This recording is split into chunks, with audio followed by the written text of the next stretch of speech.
Bismillahirrahmanirrahim. Assalamualaikum warahmatullahi wabarakatuh. Alhamdulillahi ala ihsani wa syukru lahu ala taufiqihi wa amtinani. Asyhadu an la ilaha illallah wahdahu la syarika lahu ta'ziman li sya'nih wa asyhadu anna Muhammadan abduhu wa rasuluhu da'ila ridwani. Allahumma salli alaihi wa ala alihi wa ashabihi wa ikhwani. Hadirin hadirat bapak dan ibu yang dirahmati Allah Subhanahu wa taala. Kita lanjutkan pembahasan kita dari surat Al-Furqan ayat ke-17 ya, ayat ke-17. Allah Subhanahu wa taala berfirman, "Wa yauma yahsyuruhum wa ma ya'buduna min dunillah." Hari di mana ketika Allah mengumpulkan mereka, yaitu pada hari kiamat, Allah kumpulkan mereka beserta apa yang mereka sembah selain Allah, yaitu para penyembah dan sesembahan-sembahan dikumpulkan. Fayaqulu, lalu Allah berkata kepada yang disembah, "A antum adlaltum ibadi haula'i am hum dhallus sabil?" Apakah kalian telah menyesatkan hamba-hambaku itu ataukah mereka sendiri yang sesat dari jalan yang benar? Kemudian qalu, sesembahan-sembahan berkata, qalu subhanaka ma kana yanbaghi lana an nattakhidha min dunika min awliya. Kata mereka, Maha suci Engkau ya Allah, tidaklah patut bagi kami untuk mengambil sesembahan-sembahan atau para pelindung selain Engkau. Walakin matta'tahum wa aba'ahum, tapi Engkau telah memberikan mereka dan bapak-bapak mereka kenikmatan hidup, kekayaan, kesenangan, hatta nasu dzikra, sampai mereka meninggalkan Al-Quran. Wa kanu qauman bura, dan mereka adalah kaum yang binasa. Ini salah satu kondisi yang mengenaskan yang dialami oleh para musyrikin yang Allah ceritakan pada hari kiamat kelak. Dan ini salah satu siksaan batin selain siksaan fisik. Di antara siksaan batin yang Allah berikan kepada kaum musyrikin bahwasanya mereka akan dikumpulkan bersama sesembahan-sembahan. Kemudian sembahan-sembahan tersebut ditanya oleh Allah dan ternyata sembahan-sembahan tersebut berlepas diri. Dan ini datang dalam Al-Quran banyak bahwasanya mereka menyembah sembahan bermacam-macam. Di sini Allah mengatakan, "Wa yauma yahsyuruhum wa ma ya'buduna min dunillah." Dan hari di mana kami mengumpulkan mereka dan yang mereka sembah selain Allah. Di sini ma adalah ma'al mausulah dan memberikan faedah keumuman, yaitu semua yang disembah selain Allah akan dihadirkan bersama para penyembahnya. Siapa aja yang mereka sembah atau sembahan-sembahan selain Allah apa aja? Ada yang menyembah Nabi Isa, ada yang menyembah Uzair, ada yang menyembah malaikat, ada yang menyembah jin, ya, ada yang menyembah berhala, ya, ada yang menyembah orang soleh. Semua sembahan-sembahan tersebut akan dihadirkan. Kemudian Allah tanya kepada para sembahan tersebut, apakah mereka ini menyembah kalian yang suruh? Ya. Akhirnya sembahan-sembahan tersebut berlepas diri dari para penyembahnya. Dan ini tentu perkara yang sangat menyakitkan. Mereka menyangka sembahan-sembahan akan beri syafaat, akan beri keselamatan. Justru sembahan-sembahan tersebut malah berlepas diri. Ya. Seperti yang Allah sampaikan kepada Nabi Isa alaihissalam. Allah berfirman, "Wa idh qala Allahu ya Isa ibn Maryam a anta qulta lin-nasi ittakhiduni wa ummiya ilahaina min dunillah." Ketika Allah berkata pada hari kiamat kelak kepada Nabi Isa, kapan di hadapan umatnya, yaitu miliaran Nasara dengan berbagai macam aliran-alirannya, ya. Nasara juga terpecah-pecah dan mereka saling mengkafirkan. Dahulu terkenal Katolik mengkafirkan Ortodoks dan sebaliknya, sehingga terjadi perpecahan di antara mereka sampai ada Romawi Timur dengan Romawi Barat. Mereka saling mengkafirkan di antara mereka, ya. Demikian juga Yahudi, ya. Ini kalau Nabi Isa alaihissalam, ya, dihadirkan di hadapan kaum Nasara, ya. Kaum Nasara sama kaum Islam lebih banyak mana? Nasara lebih banyak, ya. Subhanallah, lebih banyak. Maka Allah berkata kepada Nabi Isa, "Ya Isa bin Maryam, wahai Isa bin Maryam, anta qulta lin-nasi ittakhiduni wa ummi ilahaini min dunillah?" Apakah engkau pernah berkata kepada manusia, jadikanlah aku dan ibuku dua Tuhan selain Allah, sesembahan selain Allah. Qala subhanaka ma yakunu li an aqula ma laysa li bihaq. Kata Nabi Isa, Maha suci engkau ya Allah, tidak pantas bagiku untuk mengucapkan yang tidak hak kepada diriku, yaitu aku tidak berhak untuk disembah. Bagaimana aku mengucapkannya? Ya. In kuntu qultuhu faqad alimta. Seandainya saya pernah mengucapkan, mengutarakan hal ini, seandainya saya pernah memerintahkan manusia untuk menyembahku, tentu engkau telah mengetahuinya. Ta'lamu ma fi nafsi wala a'lamu ma fi nafsik. Engkau tahu ya apa yang ada pada diriku dan aku tidak mengetahui apa yang pada dirimu. Innaka anta 'allamul ghuyub. Sungguhnya engkau mengetahui segala yang gaib. Ma qultu lahum illa ma amartani bihi an ibudullaha rabbi wa rabbakum. Yang aku katakan kepada mereka, yang aku perintahkan kepada mereka, seperti apa yang kau suruhkan kepadaku. An ibudullaha rabbi wa rabbakum. Sembahlah aku dan sembahlah Allah, Tuhanku dan Tuhan kalian. Wa kuntu alaihim syahidan ma dumtu fihim. Dan aku hadir di antara mereka ketika aku masih bersama mereka. Falamma tawaffaitani kunta anta raqiba alaihim.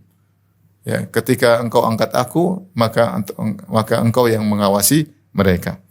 Jadi di situ Nabi Isa alaihissalam berlepas diri dari sesembahan-sembahannya. Dan ini adalah suatu perkara yang mengenaskan bagi kaum Nasara. Ketika mereka menganggap Nabi Isa sebagai juru selamat, bahkan tidak mungkin selamat kecuali menjadikan Nabi Isa sebagai Tuhan, sebagai anak Allah. Ternyata Al-Quran menjelaskan sebaliknya, bahwasanya Nabi Isa tidak menyelamatkan mereka, bahkan berlepas diri dari mereka. Ini suatu hal yang sangat mengenaskan dialami oleh kaum Nasara di hari kiamat kelak. Bukannya membela, malah berlepas diri. Ya.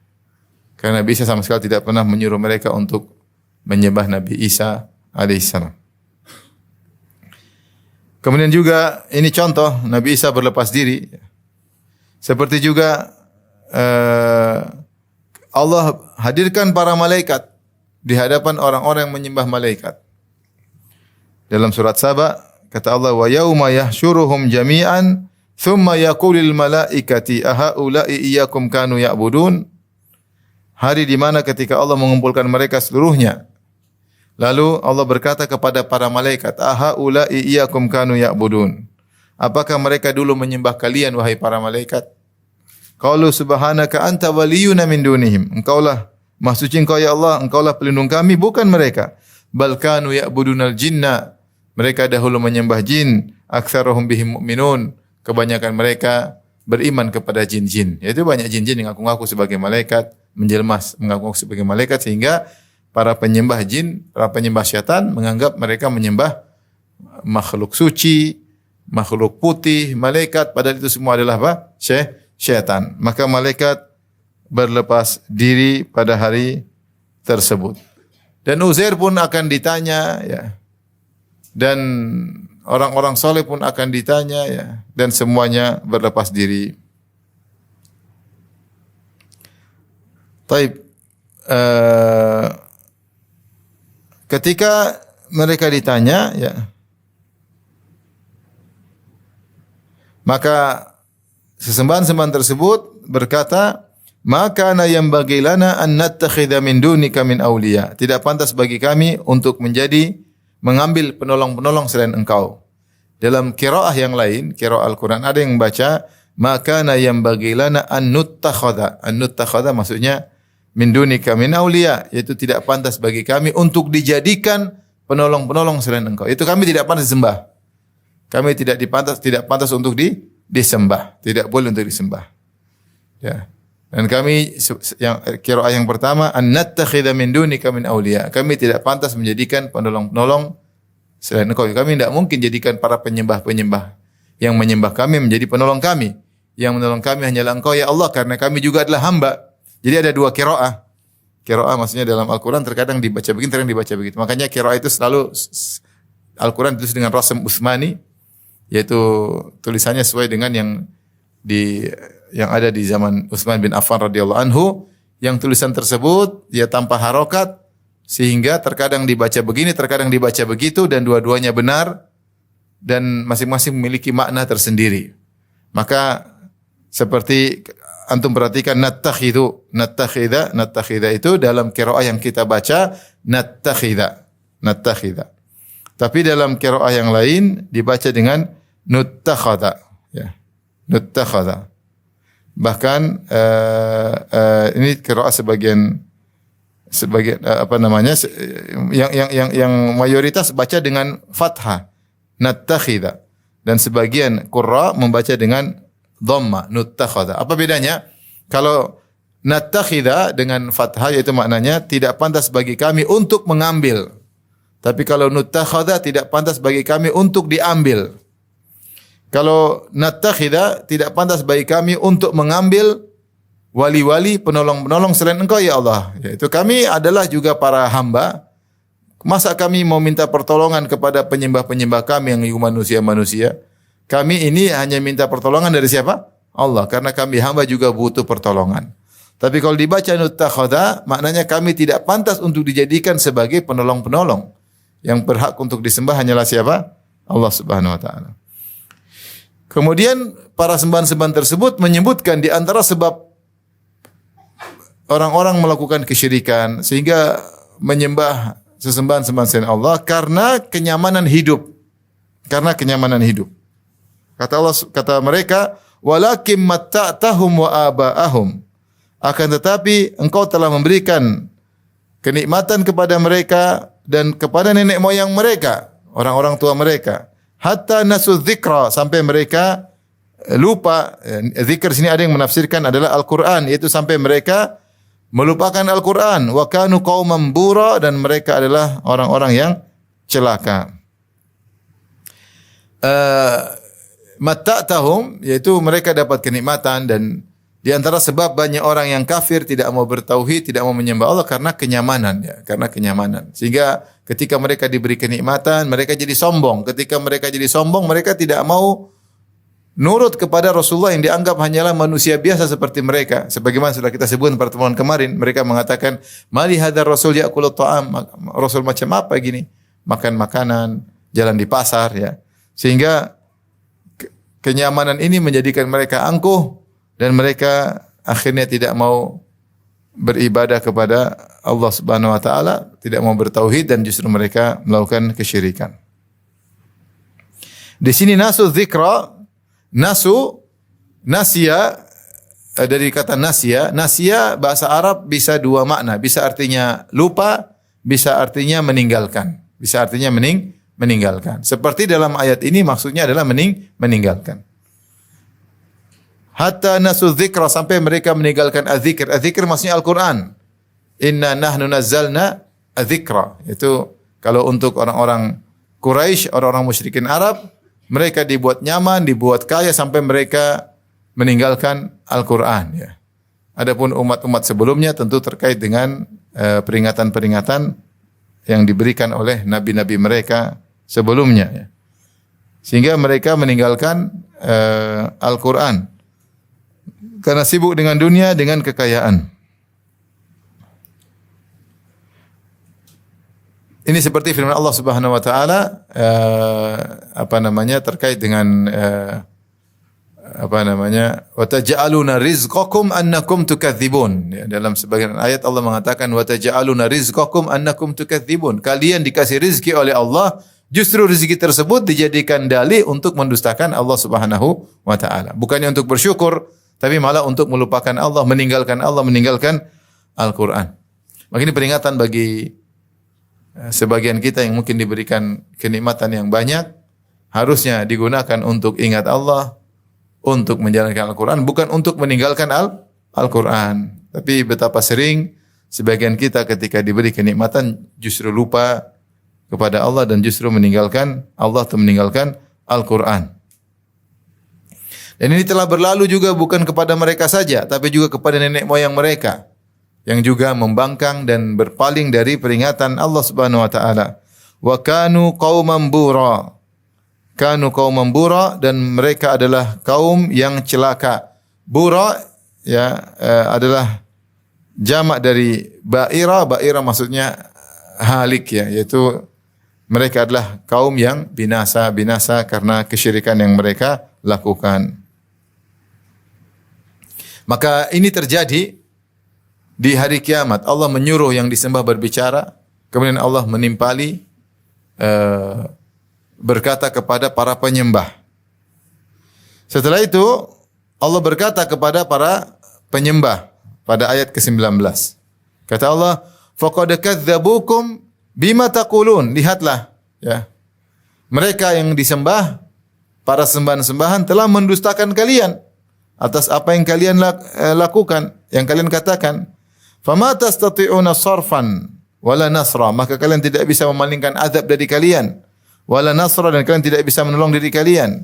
Wa may yadhlim minkum nudzikuhu adzaban kabira. Siapa yang berbuat zalim di antara kalian, niscaya kami rasakan kepadanya azab yang besar ya. Artinya kalian tidak bisa cari alasan ya.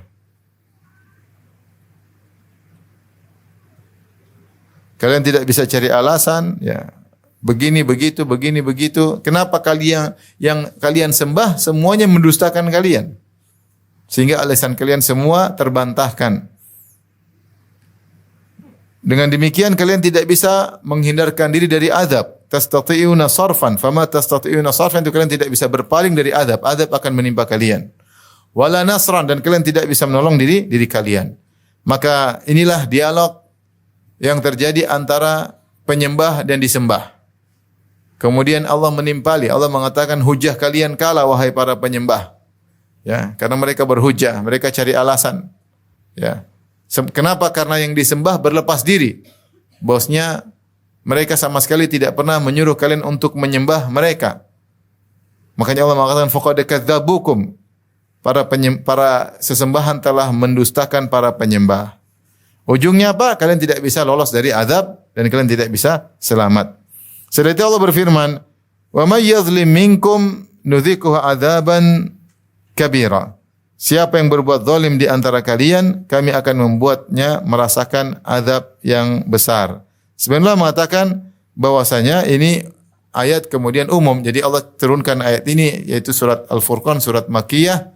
Setelah Allah cerita apa yang terjadi pada hari kiamat kelak, maka Allah bikin kaidah umum. Siapa yang berbuat zalim akan merasakan seperti mereka diadab dengan adab yang pedih. Zalim sini maksudnya apa sih? Syirik. Berbuat kesyirikan, nudzikuhu adzaban kabira, kami akan buat dia merasakan adab yang besar. Seperti firman Allah, "Inna syirka la zulmun azim." Sungguhnya syirik adalah kezaliman yang besar. Dan keadilan yang paling adil adalah bertauhid, mentauhidkan Allah Subhanahu wa taala. Karena zulm adalah wad'u syai' fi ghairi mahallihi. Zalim secara bahasa Arab artinya meletakkan suatu tidak pada tempatnya. Kalau kau mau adil, harusnya yang kau sembah hanyalah Allah. Karena Allah yang menciptakan engkau, memberi rezeki kepadamu, yang mengaturmu, yang menguasai alam semesta, yang mengatur alam semesta, yang menyediakan bumi bagimu, menyediakan oksigen bagimu, yang menyediakan rezeki bagimu. Ternyata kau menyembah selain Allah, maka kau telah meletakkan sesuatu yang tidak pada tempatnya, sangat tidak tepat pada tempatnya, yaitu kau juga menyembah selain Allah. Maka orang yang paling zalim adalah musyrik. Maka kata Allah, "Wa may yadhlim," siapa yang berbuat kesyirikan di antara kalian, nudzikuhu adzaban kabira, kami akan buat dia merasakan azab yang besar. Taib. Setelah itu Allah Subhanahu wa taala menjelaskan tentang nabi-nabi sebelum Nabi Muhammad sallallahu alaihi wasallam, yaitu ketika mereka orang musyrikin Arab mengingkari nabi dengan mengatakan, "Mali hadzal rasul ya'kulu at-ta'ama wa yamshi fil aswaq," sebagaimana ayat sebelumnya. Rasul macam apa ini kok makan makanan dan kemudian jalan di pasar, ya. Karena mereka maunya rasul dari kalangan malaikat. Mereka ingin rasul sakti, terang keluar cahaya dari tubuhnya, kemudian emas di tangannya, kemudian terbang. Mereka maunya rasul seperti itu. Ya. Mereka tidak mau rasul seperti manusia. Karena kalau rasul seperti manusia, rugi ikut manusia. Ya, kami adalah pembesar-pembesar, nanti kemudian menjadi anak buah dong. Kalau begitu, kalau jadi ikut kamu, ya kamu aja makan seperti kami. Maka Allah menghibur Nabi dengan menurunkan ayat ini, kata Allah, "Wa ma arsalna qablaka minal mursalin." dan tidaklah kami mengutus sebelum engkau dari para rasul-rasul sebelumnya. Illa innahum la ya'kuluna ta'am, kecuali mereka juga makan makanan. Sungguh mereka makan makanan seperti kamu. Wa yamshuna fil aswaq, dan mereka juga jalan di pasar seperti engkau wahai Rasulullah. Wa ja'alna ba'dhakum li ba'dhin fitnah, dan kami jadikan sebagian kalian sebagai ujian bagi yang lainnya. Wa ka atasbirun, apa kalian bersabar? Wa kana rabbuka basira, dan Rabbmu benar-benar Maha melihat. Taib, di sini Allah menjelaskan ya bahwasanya Rasul yang diutus sebelum Nabi Muhammad SAW sama seperti Rasulullah. Mereka makan makanan karena mereka manusia. Ya. Dan Allah memang menyengaja untuk memilih para Rasul dari kalangan manusia sebagai rahmat bagi manusia agar bisa mencontohi Rasul tersebut dalam kehidupan keseharian. Adapun kalau Rasul tersebut dari kalangan malaikat, maka tidak mungkin untuk ditiru. Dan konsekuensi dari Rasul tersebut manusia, dia berdakwah, dan dia berdakwah kemana? Dia berdakwah di tempat pertemuan di nadi, di tempat pertemuannya kaum musyrikin. Dia bahkan pergi ke musim-musim. Nabi Rasulullah SAW pergi ke Mina, ke musim haji untuk berdakwah. Setiap musim haji Rasulullah SAW datang. Rasulullah dakwahi kabilah-kabilah Arab karena mereka pada hajian. Meskipun mereka musyrik, mereka hajian, Rasulullah dakwahi mereka. Di antaranya Rasulullah SAW dakwah di pasar. Maka Rasulullah SAW jalan di pasar-pasar. Di pasar Ukaz yang terkenal. Beberapa pasar ada terkenal di zaman Nabi SAW. Rasulullah datangi. Rasulullah mengatakan, ya ayuhan nas, qulu la ilaha illallah tuflihun. Wahai manusia sekalian, ucapkan la ilaha illallah, maka kalian akan beruntung. Jadi Rasulullah jalan di pasar, jalan ke sana, jalan kemari. Nanti kalau lapar beliau makan, ya. Dan begitulah Rasulullah sallallahu alaihi wasallam, ya. Berinteraksi dengan masyarakat, berinteraksi dengan manusia, ketemu dengan orang-orang berbagai macam model dari yang kaya sampai yang miskin, ya. Dan Rasulullah sallam didatangi orang, ditanya, kemudian orang minta fatwa, orang curhat kepada Nabi sallallahu alaihi wasallam. Itulah Rasulullah sallam, ya. Kalau Rasulullah malaikat gimana? Gimana bisa itu terjadi? Justru Nabi sebagai Rasul dalam bentuk manusia itu adalah nikmat dari Allah. Makanya Allah mengatakan, "Wa ma arsalna min qablika illa rijalan nuha ilaihim." Tidaklah kami utus sebelum engkau kecuali rijalan, manusia-manusia, bukan malaikat. Ilaihim min ahlil qura, dari penduduk kota, ya. Yang kami beri wahyukan kepada mereka. Kemudian juga Allah berfirman, "Wa ma ja'alnahum jasadan la ya'kuluna ta'am." Kami tidak menjadikan para nabi adalah jasad yang tidak makan makanan, tapi para nabi adalah jasad yang makan makanan. Yang tidak makan makanan para malaikat. Ya. Wa ma kanu khalidin, dan kami tidak menjadikan para nabi kekal. Mereka manusia, makan dan minum, mereka sakit, mereka makan dan minum, mereka buang hajat, mereka sehat, mereka sakit, mereka menikah, mereka beranak pinak, ya. Mereka mengalami masa tua, mereka meninggal sebagaimana manusia-manusia yang lain. Maka mereka makan makanan dan mereka tidak kekal. Wa ma ja'alnahum jasadan la ya'kuluna ta'am wa ma kanu khalidin. Kami tidak menjadikan para rasul jasad yang tidak makan makanan, tapi mereka makan makanan dan kami tidak menjadikan mereka kekal. Oleh karenanya ketika sebagian ulama menyebutkan tentang bukti Nabi Muhammad SAW adalah seorang Nabi secara logis, mereka menyebutkan bagaimana Nabi SAW adalah orang yang sangat zuhud dan komitmen dalam zuhudnya. Tidak pernah beliau selama 23 tahun berdakwah tidak pernah sengaja untuk foya-foya meskipun sekalipun. Beliau komitmen dalam zuhud. Dan di antara bentuk zuhud beliau yaitu kata ulama tersebut, kana fi ghayatit tawadhu' inda al-fuqara wa fi ghayati tarafu' inda al-aghniya. Rasulullah SAW di puncak ketawaduan ketika berhadapan dengan orang-orang miskin. Justru Rasulullah SAW kalau ketemu orang miskin, Rasulullah SAW lebih merendah lagi karena menghayati atau merasakan bagaimana susahnya orang miskin tersebut. Makanya datang dalam hadis ada budak yang kemudian membawa tangan Nabi, Nabi biarkan. Nabi biarkan. Kemudian datang lagi seorang wanita yang akalnya terganggu, ingin tanya Nabi, Nabi biarkan di hadapan banyak orang. Dia ngobrol berdua di depan banyak orang, sehingga para ulama mengatakan kalau ada laki berbicara dengan wanita berdua-duaan tapi di depan umum tidak dikatakan khalwat. Tidak dikatakan khalwat. Khalwat kalau bersendirian tidak ada yang lihat. Karena Nabi pernah datang ada orang imra'ah fi aqliha syai', wanita yang akalnya terganggu. Dia ngobrol sama Nabi dan Nabi biarkan sallallahu alaihi wasallam. Ketika ada seorang datang ketemu Nabi kemudian gemetar karena karismatik Nabi, kata Nabi sallallahu alaihi wasallam, "Hawwin ala nafsik innama ana ibnu imra'atin ta'kulul qadid," ya. Ibnu imra'atin min Makkah ta'kulul qadid, ya. Lastu bimalik. Jangan kau begitu, saya bukan raja, saya hanyalah seorang anak dari seorang wanita Mekah yang juga makan daging yang dikeringkan, yaitu makan dendeng. Sama dengan kau juga makan apa? Dendeng. Kalau ibarat kita, kenapa kok begitu? Kita sama-sama makan nasi. Sama-sama makan nasi uduk. Jadi beda kalau kau makan nasi uduk, saya makan daging rusa selalu, ya. Mungkin boleh dibedakan. Kita sama-sama makan apa? Nasi uduk. Ya Rasulullah SAW bilang, kenapa begitu? Tidak usah begitu. Rasulullah SAW kalau ketemu orang miskin, justru di puncak merendah. Tapi kalau ketemu dengan orang kaya, Rasulullah SAW seperti tarafo itu menunjukkan tidak butuh sama sekali. Tidak ada melas-melas mengemis sedikit pun kepada orang kaya. Itulah tawaduknya Nabi dan itulah zuhudnya Rasulullah sallallahu alaihi wasallam. Makanya Rasulullah SAW kemana-mana juga mudah ditemui karena tidak ada bodyguard yang mengawal Nabi sallallahu alaihi wasallam, dan apalagi ketika Allah sudah turunkan ayatnya wallahu ya'simuka minan nas. Ketika turun ayat tersebut, Allah akan menjaga engkau ya Rasulullah.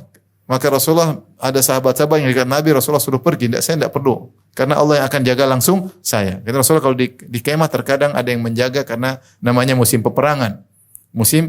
Adapun kalau Nabi SAW jalan di Madinah tanpa ada pengawalan. Tapi kalau peperangan ya harus ada yang jaga. Tapi ketika turun ayat tersebut Rasulullah bilang enggak usah jaga.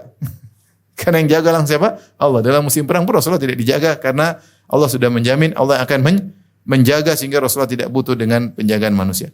Mau saya ini peringatan kepada siapapun untuk tawadhu, ya, untuk terutama para dai, ya, agar tidak mempersulit orang untuk bertemu, untuk bertanya, ya. Sebagaimana pimpinan mereka Rasulullah sallallahu alaihi wasallam, ya. Justru di hadapan orang miskin mereka tawadhu, dan di hadapan orang kaya jangan merendah, mengemis di hadapan orang kaya. Jangan demikian. Jangan sampai terbalik, sama depan orang miskin menghina dan depan orang kaya mengemis. Rasulullah SAW tidak demikian, ya. Maka Rasulullah SAW berjalan di pasar, ya. Kenapa dia ingin dakwah? Di pasar semua orang bisa lihat enggak? Semua orang bisa tengok enggak? Semua orang bisa mampiri enggak? Bisa, semua orang bisa. Ya. Sampai di rumah Nabi SAW ada yang ngetuk, perempuan ngetuk, mau ketuk siapa? Zainab. Zainab yang mana kata Nabi? Ayu Zayanib. Zainab yang mana? Zainab banyak kali di zaman Nabi. Banyak wanita namanya siapa? Zainab, ya. Kalau kita, Ustaz, siapa? Juminten. Juminten yang mana ini? Juminten banyak. Makanya mudah jadi orang datang ketemu Nabi SAW, ya. Maka jangan berlebih-lebihan. Ada waktunya istirahat juga harus diperhatikan. Makanya ketika Arab Badui Nabi sudah istirahat masuk, diteriak-teriak, Muhammad keluar, temui kami. Allah tegur. Nah juga begitu. Maksudnya Rasulullah yang mudah ditemui bukan berarti mengganggu istirahatnya siapa? Rasulullah SAW. Itu orang lihat adab, situasi dan kondisi. Ya, tapi jangan menyulitkan, ya. Jangan menyulitkan, ya. Kemudian kata Allah, wa ja'alna ba'dakum li ba'din fitnatan atasbirun. Dan kami jadikan sebagian kalian adalah ujian bagi yang lain. Apakah kalian bersabar? Demikianlah manusia dijadikan satu ujian bagi yang lain. Ya. Seperti kita tahu bahwasanya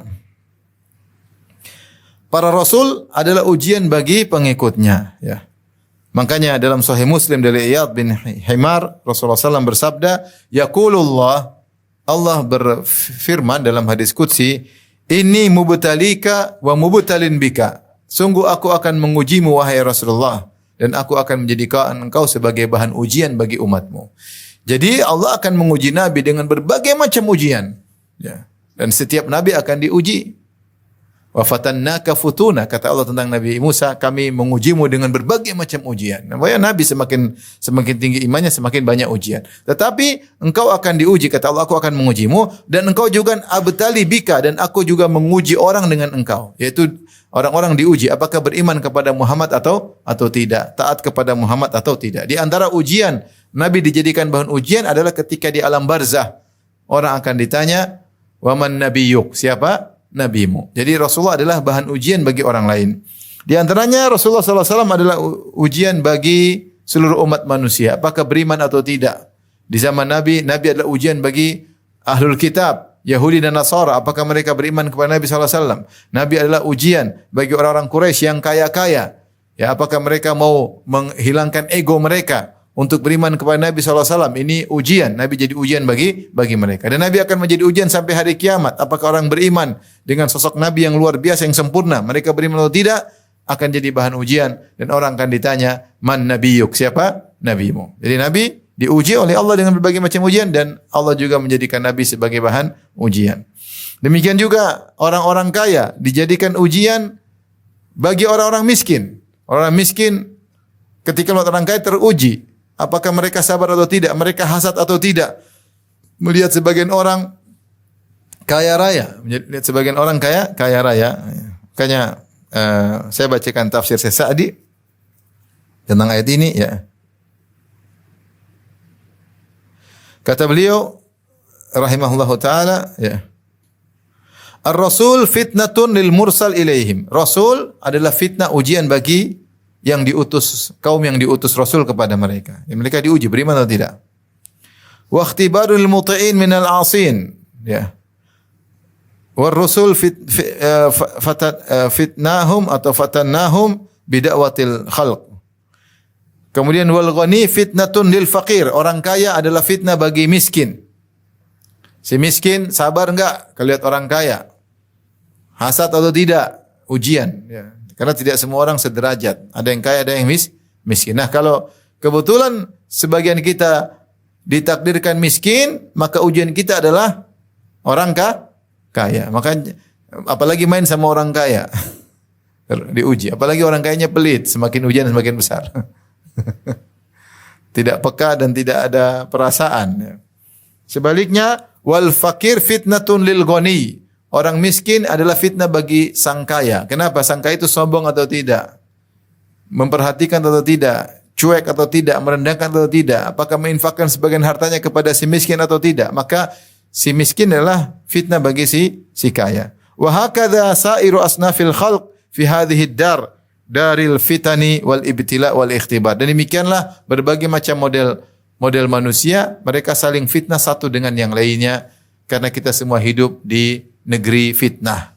Karena kita diciptakan di bumi untuk difitnah. Tetangga fitnah bagi tetangga yang lainnya. Fitnah ujian. Anak fitnah bagi orang tua. Bagaimana bisa menghadapi ujian anak-anak? Ya. Innama amwalukum wa auladukum fitnah. Sungguhnya harta kalian dan anak kalian adalah fitnah. Apa kita bisa mendidik anak dengan baik ataukah tidak? Kita cuekin atau kita terlalu sayang sehingga kita membiarkan dia apa yang dia mau akhirnya menjadi anak nakal. Ternyata kita tidak lulus dalam fitnah anak-anak. Istri fitnah bagi suami, suami adalah fitnah bagi istri. Sebagian kita adalah fitnah bagi yang lain. Demikian juga di zaman Nabi SAW. Orang-orang kaya terfitnah dengan orang miskin di zaman Nabi. Karena banyak dari mereka yang masuk Islam adalah orang miskin. Maka orang kaya tidak mau, kata mereka, ngapain kita masuk Islam? Karena mereka sudah kedahuluan Salman Al-Farisi yang miskin, sudah kedahuluan Bilal, sudah kedahuluan Suhaib Ar-Rumi. Wah, kalau kita masuk Islam, kita bakalan sederajat sama orang-orang miskin. Bakalan satu pengajian dong. Masa pengajian sama orang-orang miskin, kita ingin punya level yang tinggi. Maka mereka di antara tidak mau menjadikan mereka beriman, karena mereka tidak mau disejajarkan dengan orang miskin. Tidak mau. Sampai di antara mereka punya ide, ya Muhammad tinggalkan dulu orang miskin, dakwahi kami dulu. Dan itu sempat membuat ide tersebut sempat masuk ke dalam hati Nabi sallallahu alaihi wasallam. Ya, ide tersebut. Maka Allah turunkan ayat dalam surat Al-Kahfi, wasbir nafsaka ma'al ladzina yad'una rabbahum bil ghadati wal 'ashyi yuriduna wajhah. Wa la ta'du 'ainaka anhum turidu zinatal hayatid dunya. Wa la tuti' man aghfalna qalbahu an dzikri. Maka di situ Allah Subhanahu wa taala sebutkan di antara sebab adanya turun ayat tersebut karena ketika itu ada orang-orang kafir yang kasih ide, ya. Orang-orang kafir yang kasih ide mengatakan, Muhammad tinggalkan dulu orang-orang miskin, dakwahi kami dulu. Jadi orang kaya tidak mau disejajarkan dengan orang miskin. Maka Nabi sempat terbetik karena itu ide bagus. Ya, karena kalau orang kaya dulu didakwahi, nanti kalau orang kaya sudah masuk Islam kan gampang. Maka Nabi sempat terbetik dalam hatinya, maka Allah turunkan ayatnya, wasbir nafsaka, sabarkanlah dirimu bersama orang-orang miskin. Wala ta'du ainaka anhum turidu zinatal hayatid dunya. Jangan kau matamu sampai melihat mereka, enggak usah. Sabarkan dirimu dengan orang-orang miskin, ya. Maka orang miskin adalah fitnah bagi orang kaya di zaman tersebut. Orang kaya tidak mau beriman kepada Nabi karena mereka tidak mau disejajarkan dengan orang miskin. Tidak mau disejajarkan dengan orang miskin. Maka kalau antum kebetulan diberi rezeki yang banyak, antum mengaji sama siapa saja. Jangan bilang saya mau ngaji cuma orang kaya doang. Saya enggak mau bermajelis sama orang miskin. Itu enggak benar seperti itu. Enggak boleh. Ya. Itu kesombongan yang pernah dirasakan oleh orang-orang musyrikin zaman itu, sehingga mereka tidak masuk Islam karena tidak mau selevel dengan Bilal, dengan Suhaib Ar-Rumi, dengan Salman Al-Farisi yang miskin-miskin. Ini semua para ulama. Fitnah sehingga mereka tidak mau beriman. Ya. Makanya Allah Subhanahu wa taala selamatkan Nabi. Allah mengatakan sabarlah, enggak usah dengar ide-ide mereka, ya. Ide-ide mereka. Dan Allah mengatakan walaula an thabbatnaka laqad kitta tarkanu ilaihim syai'an qalila. Kalau bukan kami pernah mengkokohkan engkau, tentu kau akan condong kepada mereka sedikit demi sedikit. Karena orang musyrikin juga kasih syubhat. Ngatur Nabi gimana cara dakwah, udah orang miskin tinggalin dulu, dakwah orang kaya dulu. Kamu enggak usah tinggalkan mereka, kami mau. Dan itu ide-ide yang sudah disampaikan kepada nabi-nabi sebelumnya, seperti yang disampaikan kepada Nabi Nuh alaihissalam untuk meninggalkan orang-orang miskin. Untuk meninggalkan orang-orang miskin, mereka ingin didakwai khusus untuk orang-orang kaya, ya.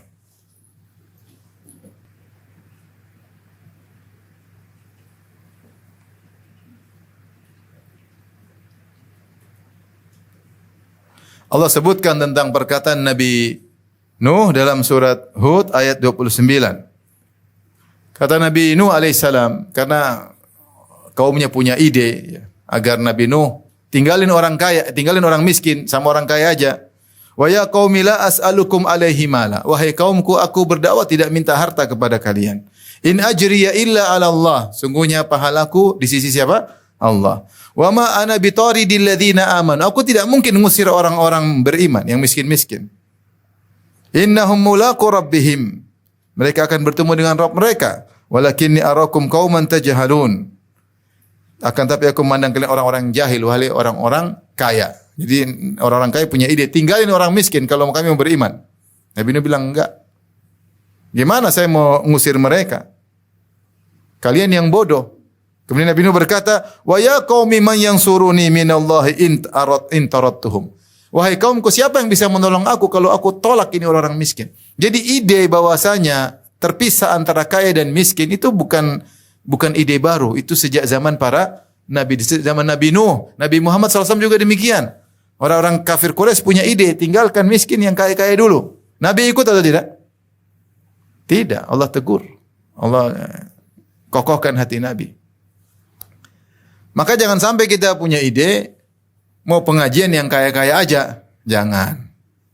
Pengajian gampang. Semua orang berhak untuk dapat ilmu. Apalagi kalau semakin kaya, maka semakin berhak untuk duduk paling depan. Jangan. Yang punya uang paling banyak berarti duduk paling depan. Yang paling bisa makan sama ustadznya, bisa ngobrol sama ustadznya. Yang miskin-miskin bagaimana? Ini salah satu perkara yang salah. Mungkin kalau lihat maslahat, maksudnya kita pingin kajian di mana, boleh aja mau kajian di hotel boleh. Tapi kalau dibuat level seperti itu, ini menghilangkan marwah ilmu. Bahwasanya ilmu yang paling berhak, yang paling kaya, ini menghilangkan marwah ilmu. Ini tidak pernah dilakukan oleh Nabi dan para salaf. Tidak pernah. Khususnya yang paling kaya, yang paling depan, yang paling ngobrol, yang belakang udah nonton dari jauh ya. Ustadznya remang-remang, kurang kinclong, tapi kalau depan kelihatan kinclong ya. Terus habis itu makan sama ustadz. Tentu ini tidak tepat. Tidak tepat. Jangan sampai kita terbawa, jangan sampai ini pengajian yang tidak tepat seperti ini. Ya.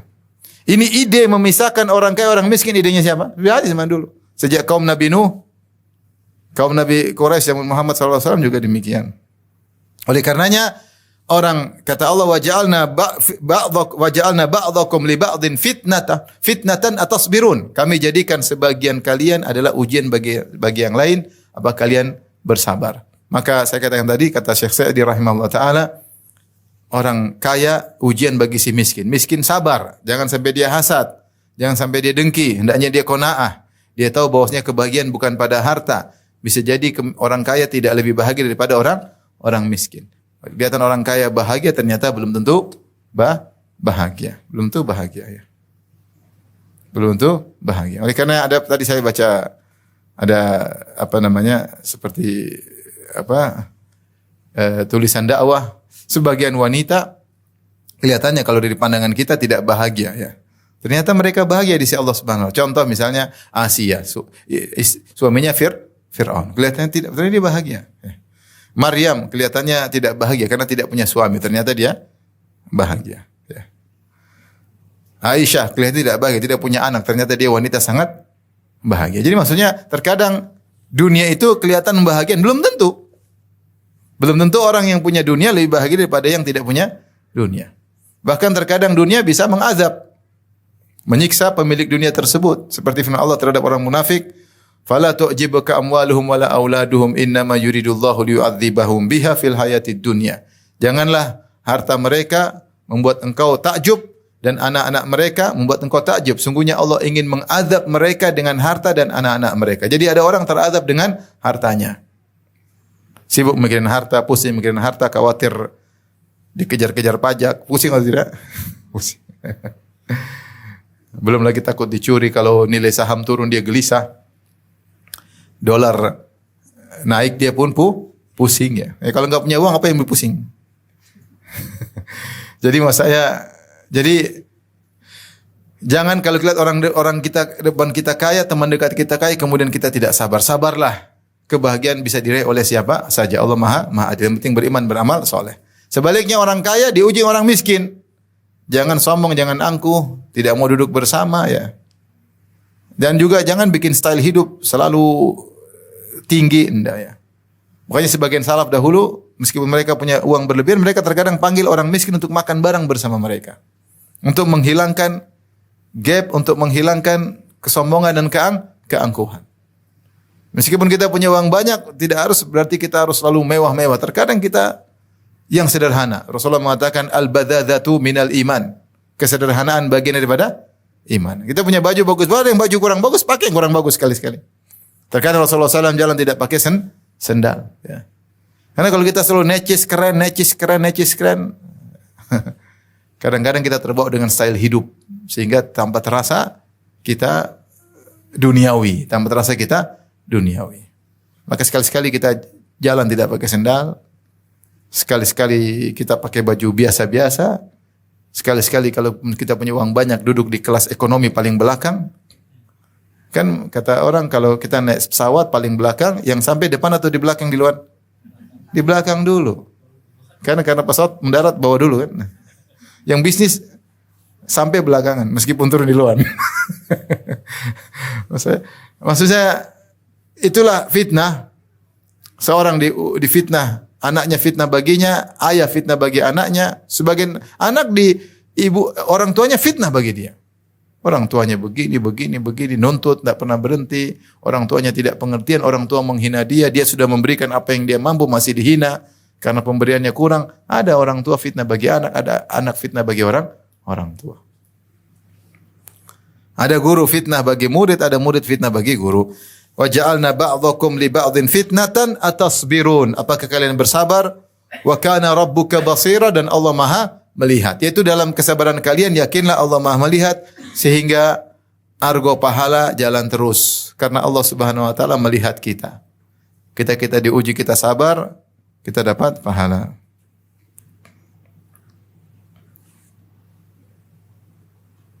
Dan Allah akan beri ganjaran atas kesabaran kalian.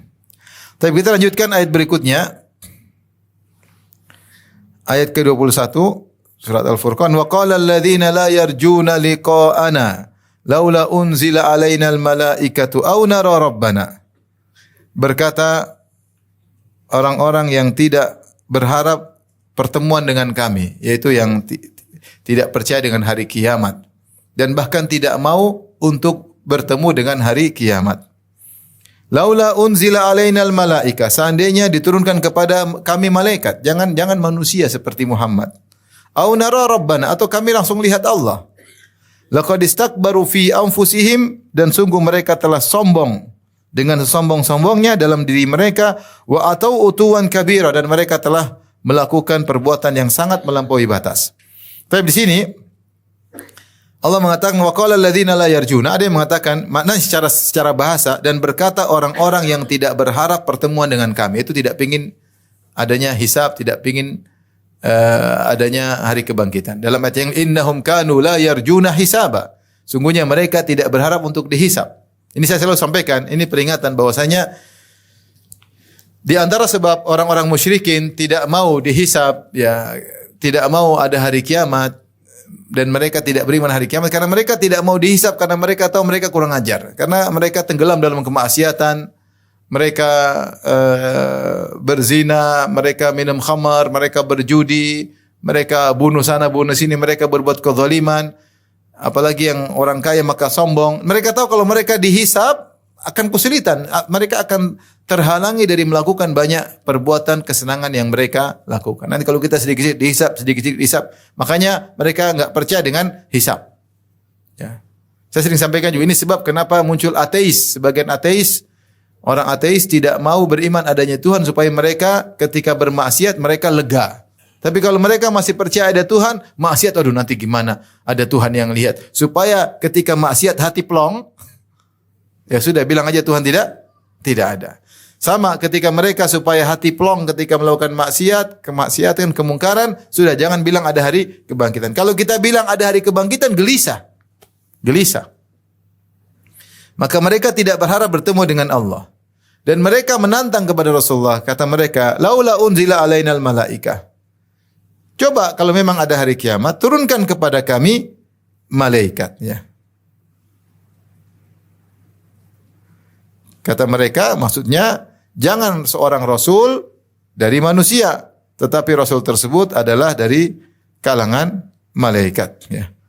Atau rasul tersebut sebagaimana ayat yang sebelumnya, ada malaikat datang dan malaikat bilang, wahai kaum Quraisy, benar Muhammad ini utusan Allah. Kita pingin ada malaikat yang datang kasih tahu.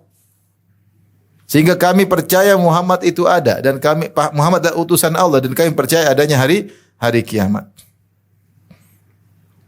Ya. Jadi ini dua tafsiran. Laula unzila alainal malaikah, seandainya diturunkan kami kepada malaikat. Tafsiran pertama kata Ibnu Katsir, yaitu malaikat tersebut sebagai rasul.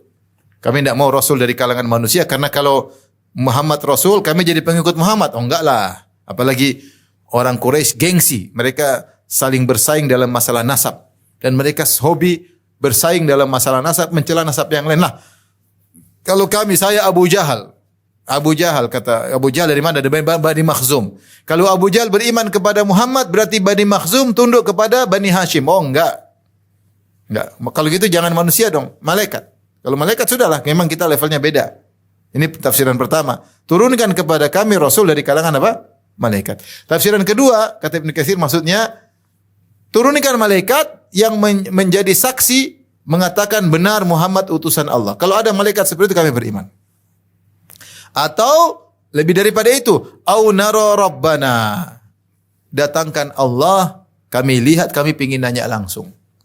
Kalau Allah bilang ini Muhammad utusanku, kami beriman. Tentu semua permintaan ini tidak akan dipenuhi oleh Allah Subhanahu wa taala. Karena memang kita di dunia ini diuji.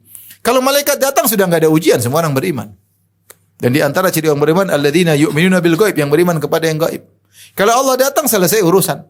Berarti enggak ada namanya uji. Allah ciptakan kita untuk diuji. Allah ciptakan dunia ini untuk apa? Diuji. Kalau Allah datang, malaikat datang, ujian hilang atau tidak? Hilang. Saya sering bilang, seandainya tahu-tahu ada bidadari dipajang di mall, cantik jelita, kemudian orang dibilang nanti kalau kamu sholat dapat bidadari kayak gini, kira-kira semua orang sholat enggak? Enggak ada yang bekerja di pasar, semua sholat. Abi lagi di mana? Lagi kajian. Abi lagi di mana? Lagi kajian. Abi lagi di mana? Kajian. Kenapa sudah tidak gaib lagi? Karena sudah diperlihatkan bidadari. Tapi kalau masih cerita masih gaib. Masih gaib. Nah, kalau semua sudah ditampakkan maka hilang fungsi kita diciptakan. Kita diciptakan untuk diuji ya. Ya. Alladzi khalaqal mauta wal hayata liyabluwakum ayyukum ahsanu amala. Allah ciptakan hidup dan mati untuk menguji kalian. Maka kalau permintaan orang Quraisy, malaikat datang lapor ini adalah Muhammad benar dari Allah, maka tidak ada ujian. Maka permintaan mereka tidak akan dipenuhi. Tapi Allah berkata, Allah berfirman setelah itu, laqad istakbaru fi anfusihim, sungguh mereka telah sombong sesombong-sombongnya. Allah tidak hanya mengatakan laqad istakbaru, mereka telah sombong, tapi Allah mengatakan fi anfusihim. Dalam diri mereka itu kesombongan benar-benar tamakkan, benar-benar kesombongan sudah merasuk dalam dada mereka. Sombongnya luar biasa. Apa sih yang kurang dari dalil Al-Quran? Rasulullah datangkan dalil, bukti kenabian Muhammad sangat kuat, sangat banyak, sudah kita jelaskan sebelumnya. Tapi karena kesombongan, keangkuhan itulah yang buat mereka tidak mau beriman kepada Rasulullah. Tadi enggak mau disejajarkan apalagi jadi anak buah Muhammad, enggak. Wa atau utuwan kabira, dan mereka telah melakukan kezaliman yang besar. Ya. Kita tahu namanya kesombongan asalnya di dada. Sombong di dada. Tapi ketika Rasulullah Allah mengatakan laqad istakbaru fi anfusihim, mereka telah sombong dalam diri mereka, ini penekanan bahwasanya sombong mereka luar biasa. Bukan mereka kadang sombong kadang enggak. Mereka selalu sombong. Ada orang kadang sombong kadang enggak. Kadang sombong baru beli mobil baru sombong. Begitu mobilnya meledak enggak sombong. Itu namanya kadang sombong kadang enggak sombong. Tapi ada yang sombong terus. Ini mereka ini sombong terus. Jadi sombong itu dalam diri mereka.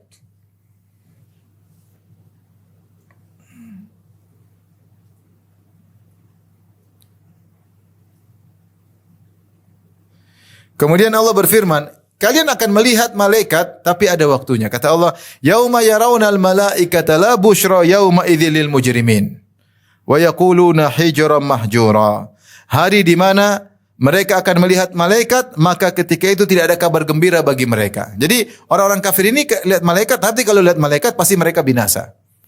Kata Ibnu Katsir rahimahullah, mereka melihat malaikat, pertama yang buat mereka binasa ketika mereka melihat malaikat maut. Ketika mereka melihat malaikat apa? Maut. Malaikat maut datang, malaikat keluar dari tubuh kalian, ditarik dengan kasar. Ya. Kata Allah, walau tara idh yatawaffal ladzina kafarul malaikatu yadribuna wujuhum adbarahum. Kalau engkau bisa lihat ketika datang malaikat mencabut nyawa mereka, menghantam mereka, mukul mereka, disuruh keluar enggak mau keluar. Ayo keluar ke neraka, enggak mau, ditarik. Cuma ini tidak kelihatan, ini gaib.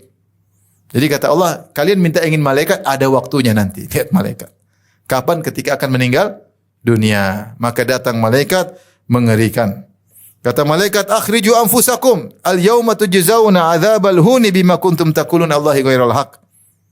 Wa kuntum an ayatihi tastakbirun. Ayo keluarkan diri kalian. Kalian akan dibalas dengan azab yang menghinakan pada hari ini. Azab barzakh sebelum azab akhirat. Jadi minta bertemu malaikat akan ada waktunya tapi dengan penuh kehinaan.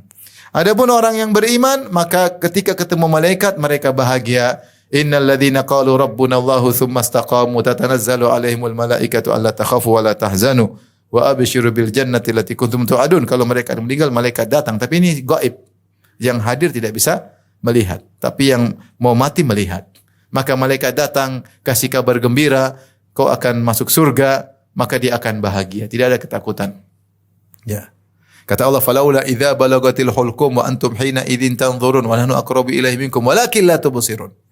Ketika kalian datang orang yang mau sakaratul maut, ya. Kalian dekat tapi kami lebih dekat.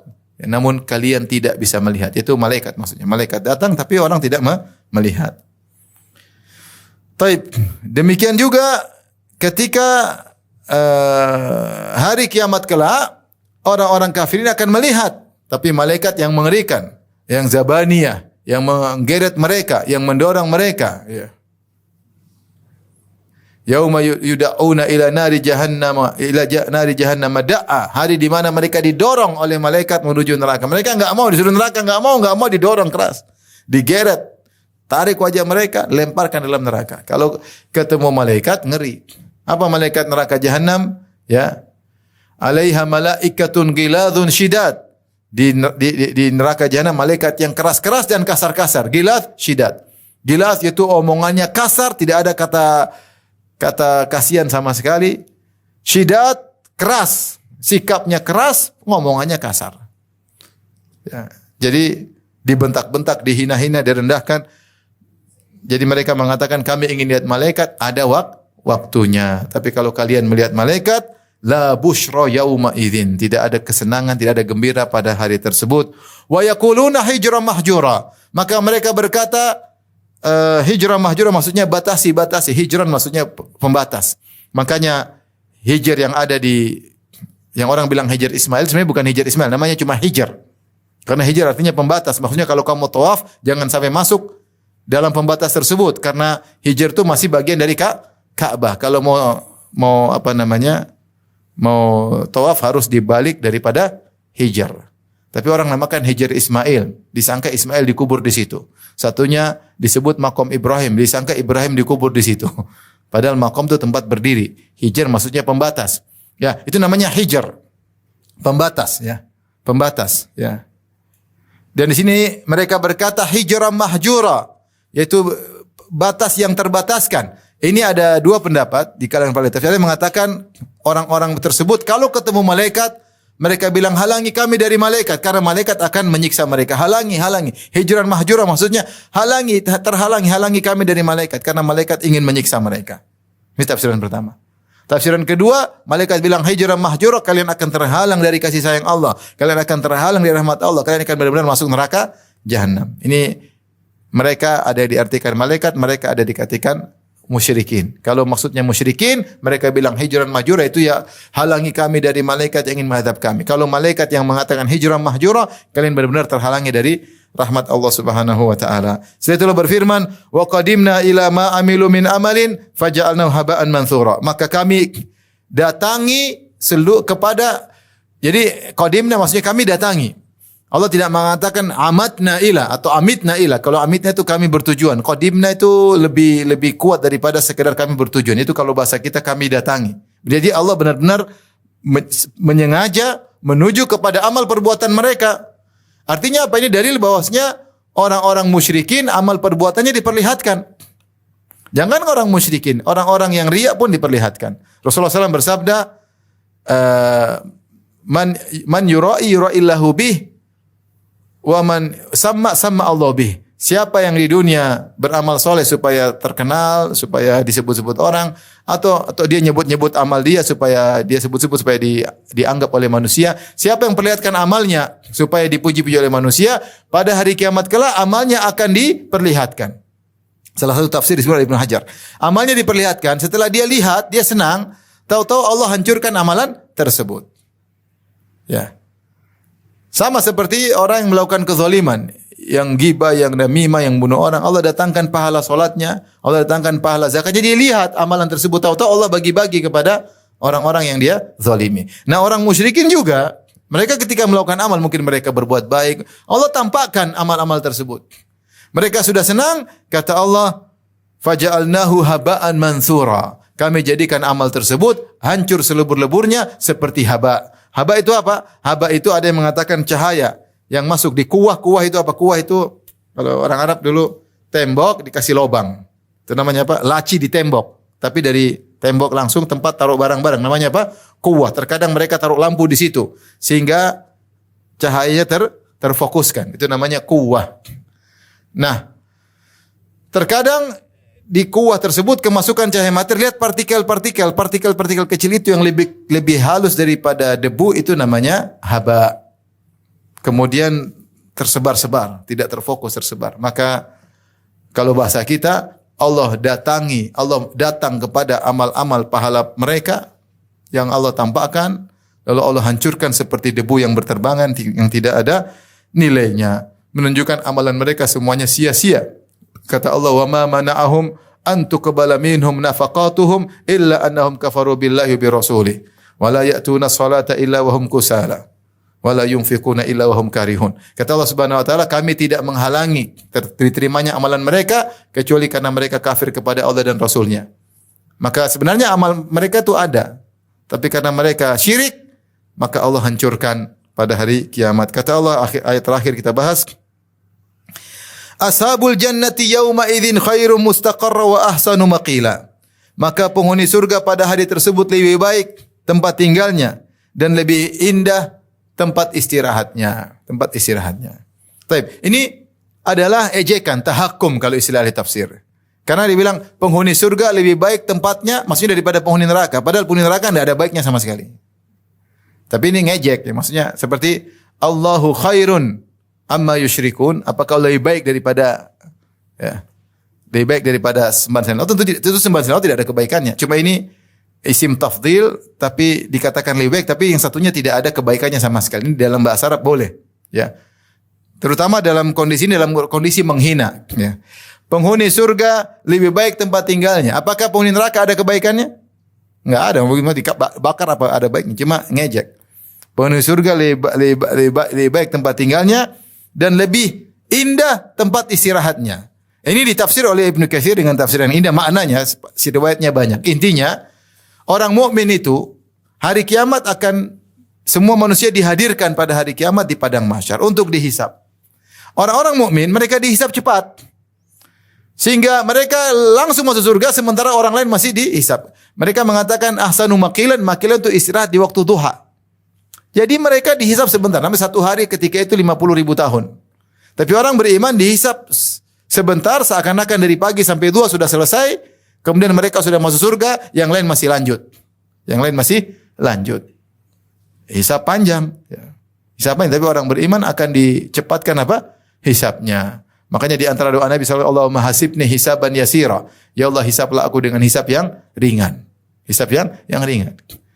Baru masih pagi sudah ke surga, ketemu dengan istri-istri, ketemu dengan bidadari, yang lain masih pusing dihisab oleh Allah Subhanahu wa taala. Ujungnya kayak apa? Wallahu alam bisawab. Ini antara tafsir panjang. Ibnu Katsir membawakan riwayat yang banyak tentang tafsiran ini. Kenapa Allah sebutkan surga tempat terbaik, lebih baik daripada neraka, dan penghuni surga lebih baik tempat istirahatnya karena mereka lebih dahulu masuk surga sementara orang masih sibuk disidang oleh Allah, masih sibuk dihisab oleh Allah Subhanahu wa taala di hari yang sangat dahsyat, fi yaumin kana miqdaru 50 alf sanah, di hari yang sehari seperti 50.000 tahun. Wallahu taala alam bisawab. Demikian saja apa yang saya sampaikan. Wabillahi taufiq. Assalamualaikum warahmatullahi wabarakatuh.